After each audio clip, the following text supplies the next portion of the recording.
AP liquor కేసులో MP Mithun రెడ్డితో పాటు 8 మంది నిందితుల రిమాండ్ పొడిగించింది విజయవాడ ఏసీబీ కోర్టు. ఈ నెల 18 వరకు రిమాండ్ పొడిగిస్తూ ఉత్తర్వులు ఇచ్చింది. 8 మంది నిందితుల రిమాండ్ ఇవాళ్టితో పూర్తవడంతో వారిని కోర్టులో హాజరుపరిచారు. కోర్టు వారికి రిమాండ్ పొడిగించింది. మరోవైపు A30గా ఉన్న పైలా దిలీప్ను మందలించింది ఏసీబీ కోర్టు. ఆయనకు ఇప్పటికే బెయిల్ మంజూరైంది. దిలీప్ ఆస్తులు అమ్మే ప్రయత్నం చేస్తున్నారని ప్రాసిక్యూషన్ కోర్టు దృష్టికి తెచ్చింది. అయితే తాను ఇలాంటి పనులు చేయడం లేదని కోర్టుకు తెలిపారు. దిలీప్ జాగ్రత్తగా ఉండాలని బెయిల్ షరతులు మీరుద్దని మందలించారు న్యాయమూర్తి.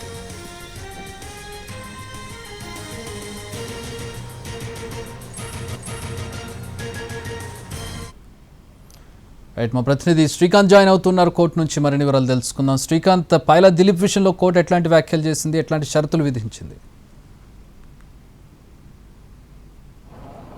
ఏసీబీ కోర్టులో ఈ రోజున లిక్కర్ స్కామ్ కేసుకు సంబంధించి నిందితులు రిమాండ్ ముగియడంతో వాళ్ళందరినీ కూడా అధికారులు హాజరుపరచడం కూడా జరిగింది. ఈ నేపథ్యంలో మొత్తం 8 మంది నిందితుల్ని కోర్టులో ఇవాళ హాజరుపరిచారు.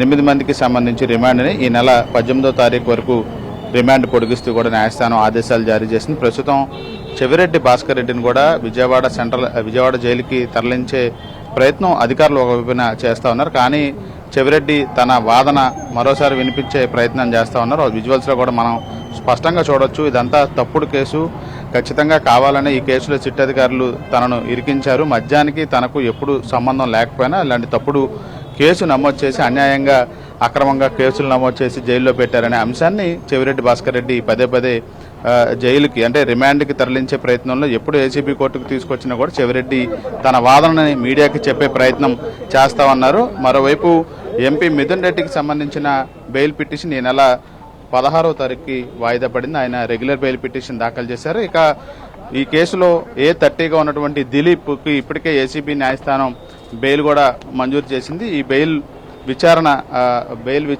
పూర్తయినప్పటికీ కూడా షరతుల్లో భాగంగా ఆయన ఇవాళ న్యాయమూర్తి ఎదుట హాజరయ్యారు. అయితే దిలీప్ తన ఆస్తులను అమ్మే ప్రయత్నం చేస్తున్నారని చెప్పి ప్రాసిక్యూషన్ అయితే న్యాయమూర్తి దృష్టికి కూడా తీసుకొచ్చారు. కొన్ని పేపర్లను కూడా సబ్మిట్ చేసిన నేపథ్యంలో అలాంటి ప్రయత్నాలు ఏమీ తాను చేయట్లేదని కూడా దిలీప్ చెప్పే ప్రయత్నం చేసిన నేపథ్యంలో కోర్టు అయితే సున్నితంగా దిలీప్ని మందలించింది.